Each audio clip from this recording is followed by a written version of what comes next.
Hello friend, welcome to S T tutorial YouTube channel. Friends, हम लोग economics का 10वां part देखेंगे जो आपके टीजीटी, पीजीटी, जीआईसी, प्रवक्ता परीक्षा, जीडीसी सभी एग्जाम के लिए काफ़ी महत्वपूर्ण है। इसके पहले का पार्ट आप लोग प्ले लिस्ट में देख सकते हैं जो आपके एग्जाम के दृष्टि सारे प्रैक्टिस सेट को तैयार किया जा रहा है। और इसमें जितने भी प्रश्न आपको मिलेंगे बहुत ही इंपॉर्टेंट होंगे आपकी परीक्षा की दृष्टि से। तो प्रश्नों को अंत तक जरूर देखिएगा और सभी प्रश्नों को अच्छे तरीके से तैयार कीजिएगा। अगर वीडियो अच्छा लगे तो चैनल को सब्सक्राइब कर लीजिएगा, लाइक कीजिएगा और दोस्तों में शेयर भी कीजिएगा। तो प्रश्न को शुरू करते हैं।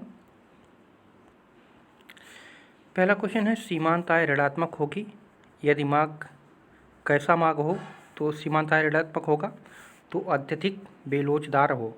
ठीक है, मांग जो हो अत्यधिक बेलोचदार हो तो वहाँ पे सीमांत आय जो होता है वो ऋणात्मक होता है। और यदि मांग जो है इकाई लोचदार है, ठीक है, इकाई लोचदार है तो यहाँ पे सीमांत आय क्या हो जाएगा, शून्य हो जाएगा।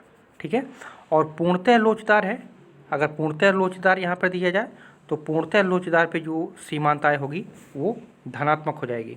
ठीक है, धनात्मक हो जाएगी और अत्यधिक विलोचन पे ऋणात्मक हो जाएगी। ठीक है, तो सारे पॉइंट को आप लोग याद रखिएगा। तो यहाँ पे इस प्रश्न के अनुसार आपका सी ऑप्शन करेक्ट हो जाएगा।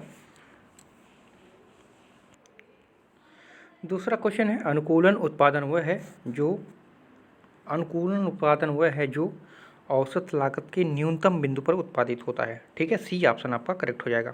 औसत लागत के न्यूनतम बिंदु से पर जो है उत्पादित होता है। ठीक है, अनुकूलतम उत्पादन जो है औसत लागत के न्यूनतम बिंदु पर उत्पादित होता है। औसत लागत जो होता है जिसे हम एसी, ठीक है, एसी जिसे हम कहते हैं, ठीक है, दो लागत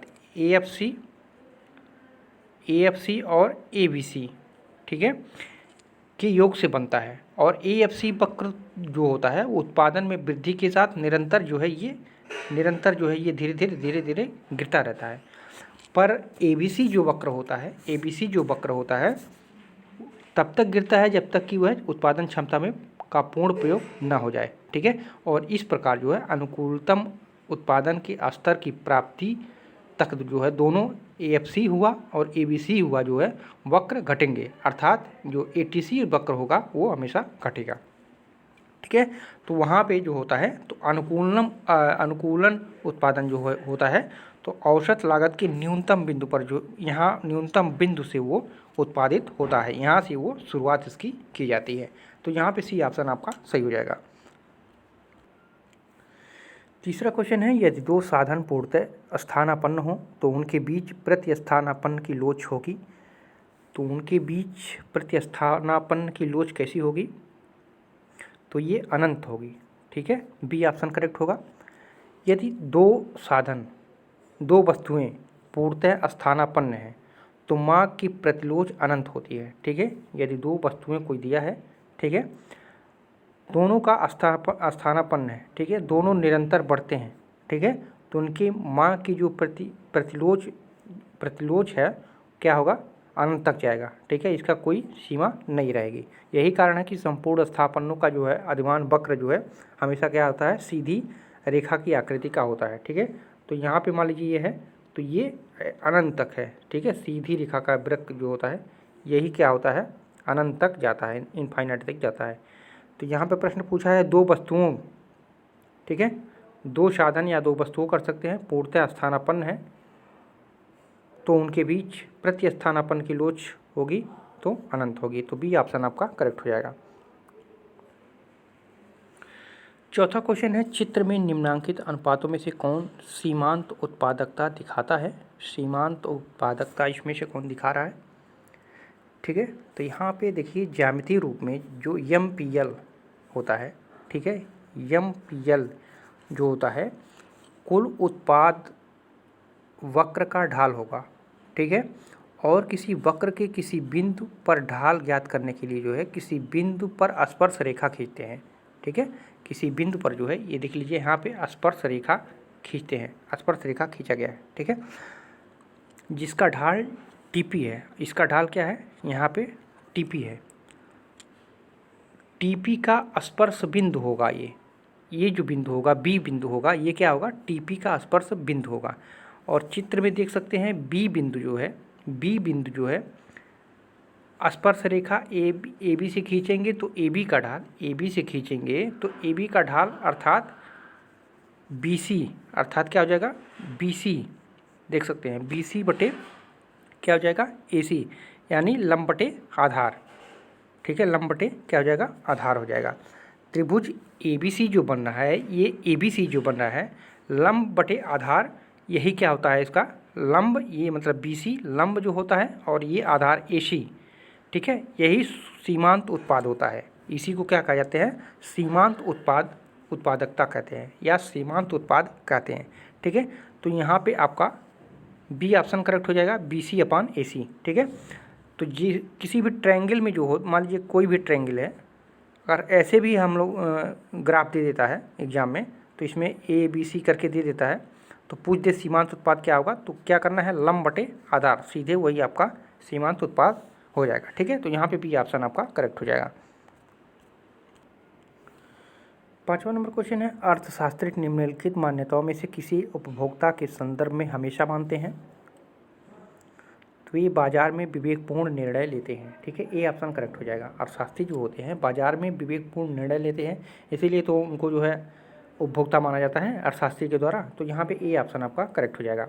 प्रत्येक विवेकपूर्ण उपभोक्ता जो है अपनी दी हुई आय तथा विभिन्न वस्तुओं में दिए हुए बाजार के मूल्य के साथ जो है अपनी आय को इस प्रकार से व्यक्त करने का प्रयास करता है जिससे उसे अधिकतम संभावित संतुष्टि या अधिकतम उपयोगिता प्राप्त हो सके। इसलिए जो है अर्थशास्त्र में उपभोक्ता को जो है विवेकशील समझा जाता है। ठीक है, तो यहाँ पे विवेकपूर्ण निर्णय लेने का कार्य जो करता है कौन करता है उपभोक्ता करता है। तो यहाँ पे ए ऑप्शन आपका करेक्ट हो जाएगा। 6वां नंबर क्वेश्चन है, निम्न कोट की वस्तु के लिए आय उपभोग वक्र की ढाल हमेशा कैसी होगी? तो हमेशा जो है पीछे की ओर मुड़ती है, हमेशा की जो है पीछे की ओर मुड़ती है। निम्न कोट की वस्तु के लिए जो है आय उपभोग वक्र जो होता है हमेशा पीछे की ओर मुड़ता है। जैसे मान लीजिए ये वक्र है, ठीक है, यहाँ पे हम ये दे दिए, ठीक है, और यहाँ पे आप देख सकते हैं पीछे की ओर मुड़ती है, यानी ऐसा वक्र बनता है। ठीक है, तो यहाँ पे ये देखिए, ठीक है, यहाँ पे इसका ये जो पॉइंट है ये L1 L2 L3 कर सकते हैं।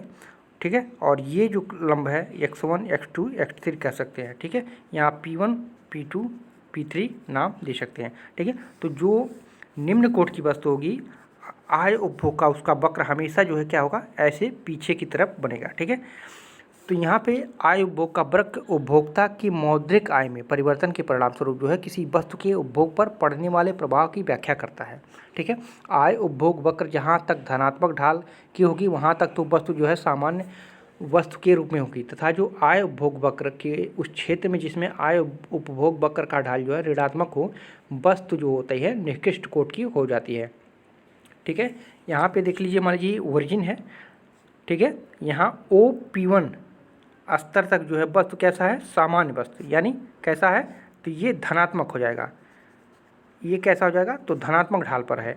और P1 के बाद इसका ढाल जो हो जाता है, P1 के बाद देख लीजिए इसका ढाल क्या हो जा रहा है नीचे चला जा रहा है, तो यानी क्या हो जाएगा ये ऋणात्मक हो जाएगा, क्योंकि मौद्रिक आय में जो है वृद्धि P1 जो है और P2 जो है ये वस्तु X वस्तु के उपभोग में क्या ला रही हैं कमी ला रही है। ठीक है, यहाँ पे नीचे होता चला जा रहा है। ठीक है, तो ये कमी ला रहा है, इसलिए जो है यहाँ पे हो जाएगा होगा सही आंसर आपका।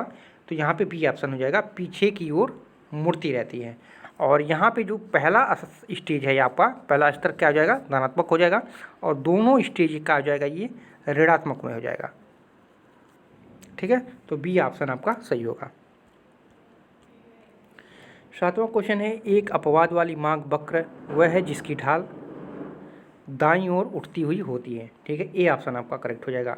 ठीक है, यहाँ पे आप देख सकते हैं एक अपवाद वाली मांग वक्र, मान लीजिए यहाँ पे ये वक्र है, यहाँ पे हम इसको ड्राइव कर रहे हैं। ठीक है, तो ये क्या होती है दाईं ओर उठती हुई होती है। ठीक है, यहाँ पे आप देख सकते हैं ऐसे ऐसे ही वक्र बनता है। ठीक है,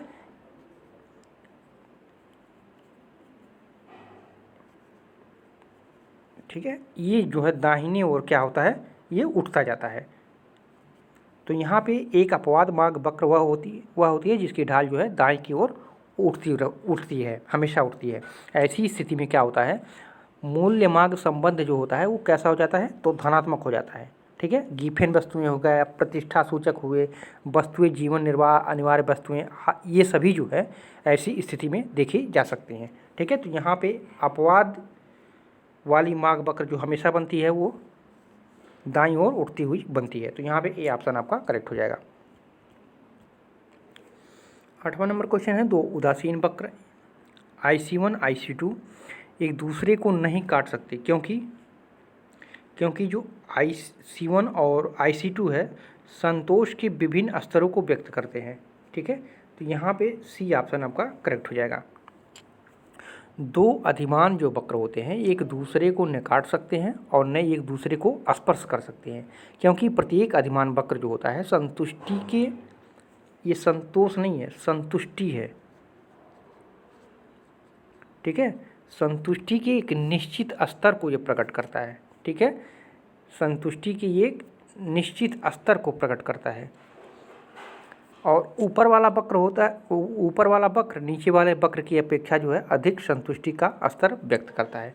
ठीक है। तो यहाँ पे आपका सी ऑप्शन करेक्ट हो जाएगा, क्योंकि IC1 तथा IC2 जो है संतुष्टि के विभिन्न स्तरों को व्यक्त करते हैं, इसलिए जो है यहाँ पे सही हो जाएगा आपका ऑप्शन नंबर सी।